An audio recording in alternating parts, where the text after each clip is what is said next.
A warm hello and welcome to the last unit for your TLS module.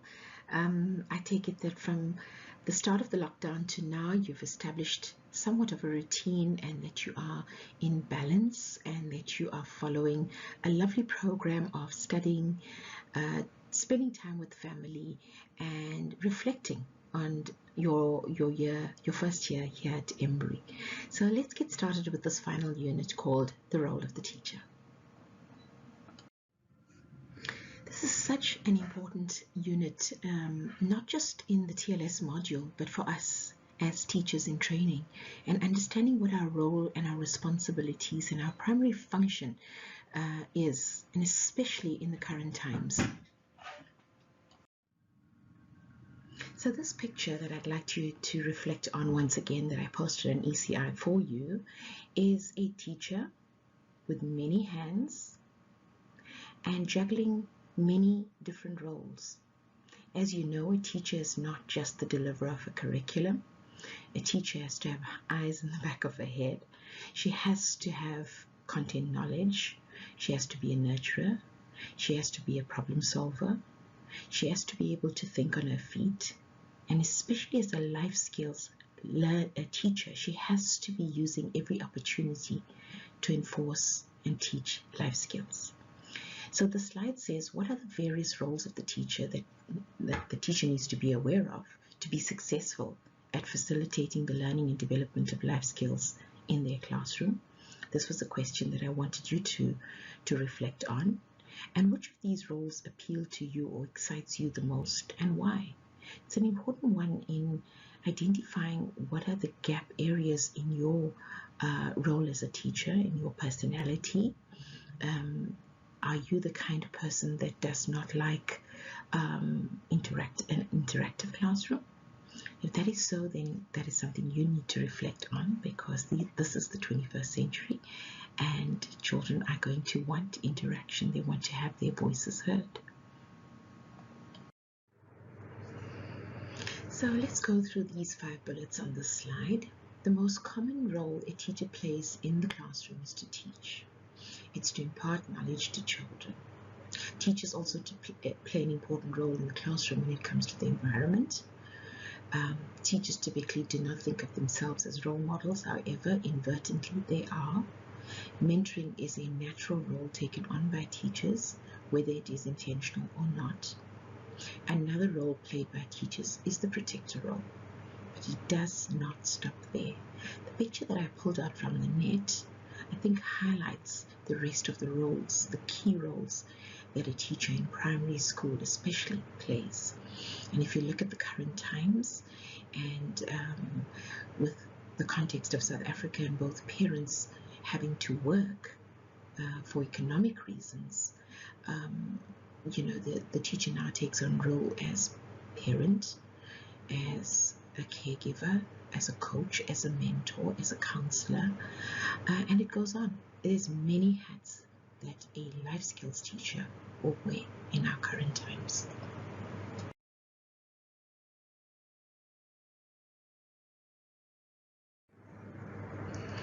So for our purposes here in life skills and for this module, we have decided to narrow down the multiple roles that a teacher has to 7 main categories. And for our purposes, these are the 7 roles that you will need to know. So the first one is learning mediator and facilitator. Remember, we said the teacher has the curriculum and it needs to be delivered to the learner. The way in which it's delivered is entirely up to the teacher's style, the teacher's personality, the time frame, etc. But ultimately, the mediation of learning has to take place. So that's the first and primary role. The second is the interpreter and designer of learning programs and materials. Remember, a teacher will sit in on meetings and decide what is appropriate in terms of culture, language, etc., barriers that might be present. So in terms of manipulating the program that creates relevancy for the children, I think is vital. So that would be role number 2, interpreter and designer of the learning programs itself. Then role 3 is assessor. At every point, the teacher will need to assess learning that is happening in the classroom or in the garden.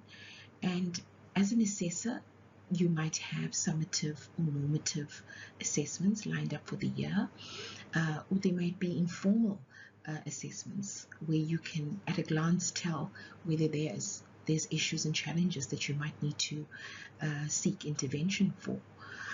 So an assessor role is definitely one of the roles of the teacher.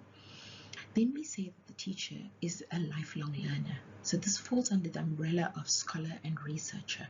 We are constantly upgrading, constantly learning.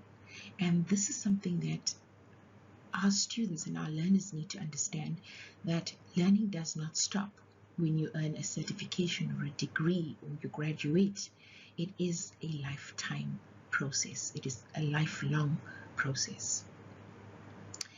Then you might be very much a specialist in your field, and then you become that phase specialist or subject specialist. So the learning area, subject, discipline, phase specialist is one of the roles. You might just be the PE teacher, the designated PE teacher for the school. So everything related to physical education will be in your portfolio as a primary role. And then with role 6, the leader, administrator, and manager. And this is not to say that you're not part of the management of the school, but you are a manager in your classroom in terms of managing the curriculum, managing discipline, managing parent liaisons and meetings, etc. So that comes under the umbrella of leader, administrator, and manager. And then the last one, community, citizenship, pastoral care. Teaching is a helping profession. We'll delve into this in the slides that follow.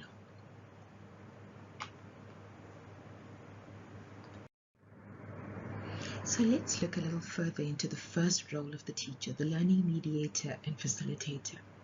I'm just going to give you a few seconds to reflect on the two pictures that I've pulled into this particular slide and into this particular role.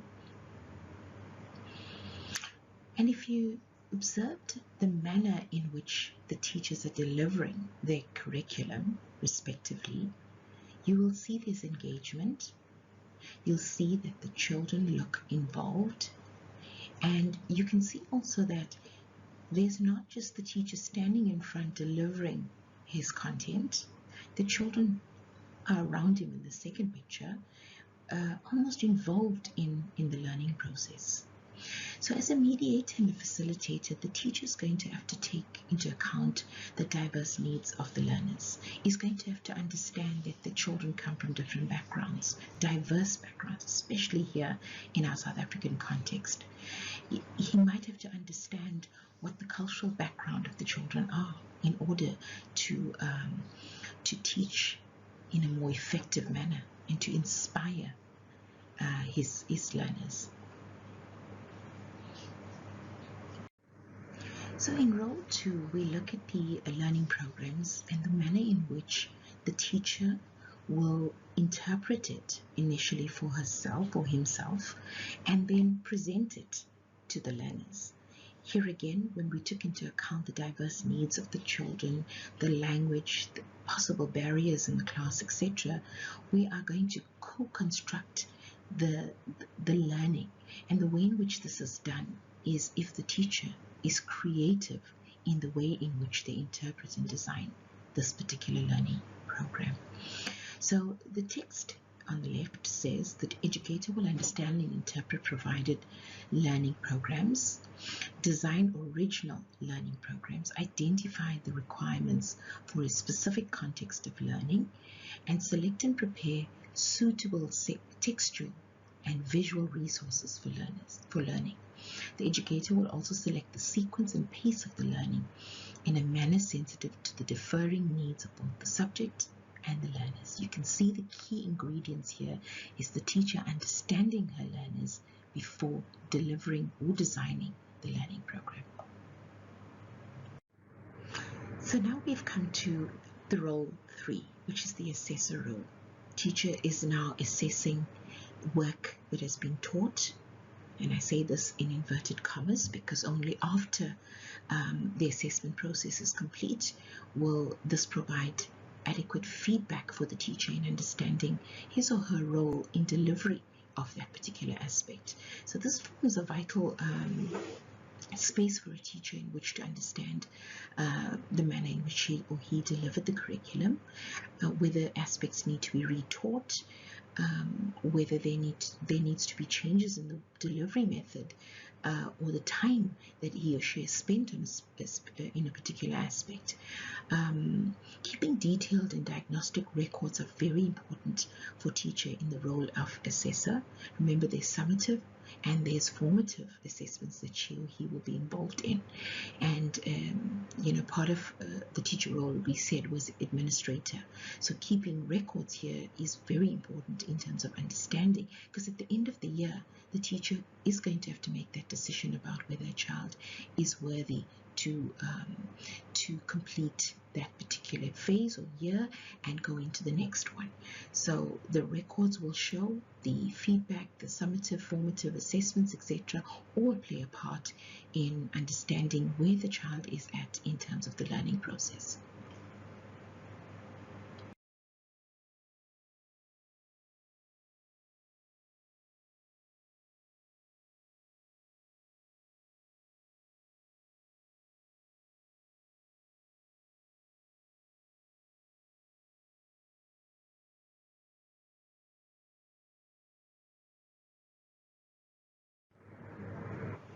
So now we look at role 5, which is the phase specialist. And for this particular role, remember, content knowledge is going to be built on your reading and understanding methods, understanding the latest trends. So keeping abreast of everything will earn you the role of phase specialist. The way in which she or he as teacher conducts this particular content will be dependent on her personality or his personality, and the depth of the knowledge will be determined by the specialization and the depth and groundedness of the knowledge that he or she as teacher has developed over the years. So now we've come to role 6, with teacher being leader, administrator, and manager. Every single teacher is a leader, an administrator, and a manager.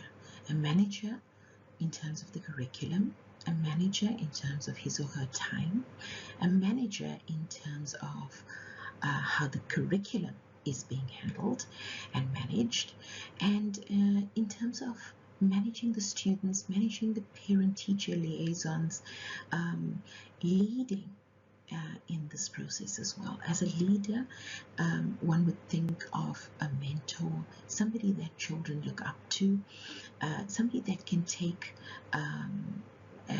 decisions when the time arises. Administrator, because we are constantly keeping records. We need to have effective and thorough records in order to understand our learners, understand our programs, understand where we're at in terms of this whole process. So we're on the 7th role of the teacher, called community, citizenship, and the pastoral role. I'd like to read parts of the excerpt on this slide. The first line says, the educator will practice and promote a critical and committed and ethical attitude towards developing a sense of respect and responsibility towards others. Now, this is a key factor or a key responsibility of the teacher, where respect is actively earned and shown and demonstrated in the classroom, where there's mutual respect amongst the learners, where there's respect for the teacher, for the curriculum, for the learning process, for the schooling system, for the elders within the schooling system. And that is a value that transfers into the community, into the family spaces, etc. Upholding the Constitution forms part of this community, citizenship, and pastoral role, where values and democratic values are actually upheld. The teacher demonstrates a respect for learners' viewpoints, even if they may differ from his own, where the child feels comfortable to voice his or her opinions, where there's responsibility within the classroom. The child now learns values that he or she is going to take into their later years. Remember, a responsibility of the teacher is also to develop a relationship with the with the parents. And this is part of the community, understanding the community, understanding the background of children, understanding the value system of the community that can transfer into the classroom and vice versa. One critical dimension they say in this slide is understanding our current times, and aspects like HIV, for example, is something that the teacher would need to understand in terms of teaching safe practices, etc. So let's move on to the next slide. So this slide just continues with the pastoral role of the teacher, and this is primarily the care, the love, the support that a teacher will afford the learners under his care or in his care. Managing the academic program alone is not sufficient. Children today need so much more, especially with all of the challenges that they are now facing. So, the pastoral care is about helping the children that are within your classroom in a way that is that takes into account their specific needs